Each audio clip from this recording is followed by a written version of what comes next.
Deputada, a senhora pode falar com todas as letras e categoricamente que a senhora é a candidata ao Senado do presidente Jair Messias Bolsonaro? Agricultura e meio ambiente. O que é que o atual governo tem feito positivamente nesse sentido? A senhora tem consciência que a senhora está machucando sua própria vida em detrimento da vida dos outros. Olá, você conectado no Grupo Mundial de Comunicação. Estamos recebendo aqui em nossos estúdios a deputada Aline.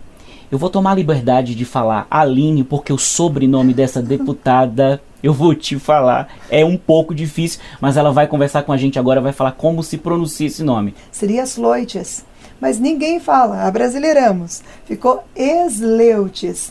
Deputada, a senhora canta, que eu já soube. A senhora dança, que eu já soube também. A senhora é professora, inclusive de formação. A senhora dá catequese. A senhora é mãe. A senhora é esposa. A senhora é deputada. Me fala do teu tempo. Como é que você consegue viver com tudo isso? Que é muita coisa, Aline. É bastante coisa. Eu confesso a você que eu sempre trabalhei 3 períodos na minha vida, mas eu nunca trabalhei tanto quanto eu estou trabalhando desde que fui eleita. A função de deputado federal, ela te exige muitas coisas. Ela te exige o tempo, a concentração, muito estudo, porque você já pensou você ter que votar 20, 30 matérias naquela semana. Matérias das mais distintas atividades, setores, segmentos. Eu não sou obrigada a saber tudo, então eu tenho que estudar tudo para poder votar. Essa é a minha tarefa, é votar bem, votar pelo povo. E isso consome um tempo muito grande. Além disso, sou presidente da Comissão da Agricultura. Só na minha comissão tinham mais de 200 projetos tramitando. Como eu faço para discutir, votar, encaminhar, fazer audiências públicas de todos esses projetos na minha comissão? Depois eu tenho que arrumar um tempo para fazer o cuidado com os meus municípios. Hoje eu já atendo 220 cidades no estado do Paraná. Então, são 220 prefeitos, 400, 500 vereadores, pedidos de todos os tamanhos e de todos os níveis para a gente resolver lá em Brasília. Aí tem mais toda a situação política, né? O grupo político, atendimento político. Tem a minha equipe, que querendo ou não, um deputado federal é como se fosse uma empresa. Sozinho, como que eu vou ter a parte jurídica, a parte contábil, a parte de prestação de contas, a parte de entrega de emendas de recursos, a parte de visitação nas regiões, tem que ter os externos.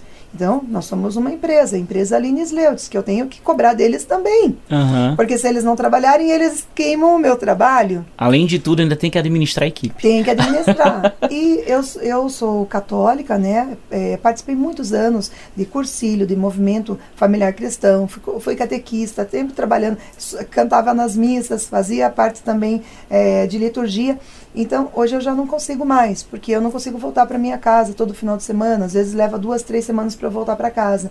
Então, a gente acaba, às vezes, tendo que assistir a missa num lugar, assistir no outro, aonde tiver. Mas é bom que a igreja está no mundo, né? Ou seja, está em todo lugar. Em todo lugar. Você querendo rezar, você consegue, em qualquer lugar. E a outra situação que é talvez a mais difícil é família. Eu tenho 3 filhos, uma de 18, uma de 16 e um de 12. Eu estou divorciada, mas porque é difícil conciliar tudo e às vezes as pessoas não conseguem entender toda essa rotina, é muito difícil, mas agradeço muito, né, ao pai do Lu, cuida demais, atende muito ele, graças a ele, a minha família, que cuida da minha família, enquanto eu estou cuidando do Paraná, enquanto eu estou cuidando do Brasil, porque senão seria impossível. Eu não consigo levar os 3 para Brasília, porque se nós estivermos lá e no final de semana eu tenho que voltar para o Paraná, visitar as cidades, eu vou deixar eles sozinhos? Não posso. E também não posso ficar aqui, porque meu trabalho está lá, senão eu não consigo atender os municípios, trazer recursos, votar, decidir as coisas pelo povo brasileiro. Então, nesse momento, eu tenho que fazer algumas opções. E eu estou, assim, muito feliz com os resultados dessas opções. Claro que às vezes dá tristeza de ficar longe de casa, de ficar sem poder ter minha vida pessoal. A senhora tem consciência que a senhora está machucando sua própria vida em detrimento da vida dos outros? Tenho e converso muito com os meus filhos sobre isso, porque às vezes é um aniversário, eu não estou lá, uma apresentação na escola, eu não estou lá, um evento da família, eu não estou lá. Mas eles sabem que eu não estou lá, não porque eu não quero, é porque eu fiz uma opção de fazer mais do que os outros. Se for para eu ser só mais uma deputada, uma dos 30, Eu acho que eu ficaria em casa, cuidando dos meus filhos, trabalhando, sendo diretora, professora, coordenadora, empresária, enfim, atuando nas coisas que eu tinha. E se eu resolvi fazer mais, eu tive que realmente diminuir a intensidade das outras atividades para poder dar o meu 100% lá na política. E graças a Deus, tem dado certo. Os resultados têm sido muito positivos. Hoje nós estamos atendendo mais da metade do Paraná. Hoje nós temos aí uma entrega de 173 milhões de reais para o Estado. Então, eu tenho certeza que esse dinheiro que eu trouxe ajudou a fazer a vida das pessoas em algum município melhor. Em 2000, a senhora tentou um cargo pela primeira vez. Perdi. Perdeu. Daí a senhora tentou quantas vezes mais? Aí a próxima eu ganhei, para vereadora. Sim. Aí a terceira eleição eu saí para vice-prefeita, perdi. Perdeu. A quarta eu saí para vereadora, venci. A quinta eu saí para deputada estadual, ganhei e não levei, porque não teve legenda no partido, faltou 2.000 votos de legenda. Eu fui a mais votada. Depois eu saí para prefeita, perdi.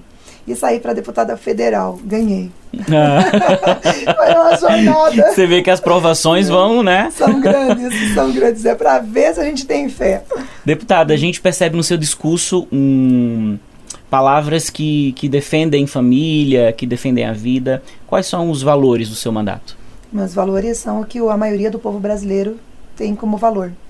A família, nosso direito de ir à igreja, de rezar, indiferente se você é católico, evangélico, adventista, cristãos terem direito de exercer sua fé. As bandeiras que eu sou contra a legalização do aborto, a legalização das drogas. Acho que se nós queremos manter nossas famílias em pé, nós temos que lutar contra isso. A questão da nossa liberdade de expressão. Vimos agora nos últimos anos um ataque às nossas liberdades. Até deputado federal sendo preso pelo que falou. Algo que eu nunca imaginei. Passar e ver, né? O Daniel, grande amigo, Daniel Silveira. Hoje, além dessas bandeiras conceituais e das bandeiras de valores, tenho também a bandeira do agro. Sou a deputada representante do agro, sou a presidente da Comissão da Agricultura, a primeira mulher na história do Brasil a presidir essa comissão. Isso me dá um orgulho gigante. Cuidar do setor que cuida do Brasil. Nós alimentamos o Brasil e mais 1 bilhão de pessoas no mundo. Nós somos o celeiro. Então, é uma responsabilidade gigantesca. Tenho também uma bandeira muito forte com os deficientes. Sou a madrinha da mielomeningocele, uma formação que poucos conheciam, mas que temos mais crianças nascendo com mielo do que com síndrome de Down. E o governo não tinha ações para cuidar dessas crianças. E hoje nós temos. Hoje nós temos a cirurgia intrauterina entrando pelo SUS para atender essas mães. Nós temos a eletroestimulação para fazer o tratamento dessas crianças. E eu também sou a madrinha da pauta das células-tronco, algo que ainda o Brasil não reconhece como um tratamento efetivo de regeneração e tudo mais, e que nós estamos lutando com o Ministério da Tecnologia e o Ministério da Saúde para conseguirmos colocar no Brasil essa medida que já é utilizada em tantos países. Hoje, muitos brasileiros vão para o Paraguai, para os Estados Unidos, para a Argentina, para um monte de países fazer tratamentos que no Brasil hoje não é reconhecido. E sendo que tem centenas, milhares de pesquisas que já comprovam a eficiência. Também sou uma defensora da família, a pauta prioritária nossa, muitas lutas já em defesa da família. E a mulher, é óbvio, sou mulher, não sou feminista, sou feminina. Acho que a mulher não precisa estar nem à frente, nem atrás do homem, nós temos que estar ao lado, nós temos que construir, nós temos que dar nossas ideias, somos mais sensíveis em muitas pautas e isso faz com que o mundo seja melhor. Né, aceitando essas diferentes posições, esses diferentes pensamentos. E, acima de tudo, sou patriota, conservadora de direita, que acredito que o nosso Brasil já melhorou muito nesses 3 anos, porque vejo, porque participo, porque estou lá vendo todos os dias o trabalho acontecer, mas que nós precisamos ainda de uma longa jornada para desimpregnar o que foi feito nas nossas escolas, na nossa segurança, nos serviços públicos, no dia a dia da nossa população que a gente nem percebeu, mas eles já estavam mudando. E agora Exato. Nós precisamos resgatar. Exato. Deputada, agricultura e meio ambiente. O que é que o atual governo tem feito positivamente nesse sentido? Quando eu falo governo, eu falo do governo federal e também do ministro. Primeiro, nós temos que tirar aquelas travas dos olhos e entender que agricultura e meio ambiente andam juntos. Jamais eles deveriam ter sido separados. Até a ideia do presidente Jair Bolsonaro, quando assumiu o governo, era ter uma pasta só com o nome Agricultura e Meio Ambiente. Foi um fervo, uma loucura. Olha, ele quer acabar com tudo. Na verdade, não era esse o objetivo. Era justamente o contrário, fazer políticas públicas que agregam as duas coisas, porque elas estão intimamente ligadas. Veja, como o agricultor é um grande parceiro do meio ambiente, eles têm uma lei que obriga eles a guardar de 20% a 80% do seu território como área preservada. Sim. Eu sempre brinco nas minhas palestras. Quem é que mora em apartamento? O pessoal levanta a mão. Quantos metros quadrados você guarda aí de área verde? Eles ficam me olhando com aquela cara assim, nenhum. A varanda.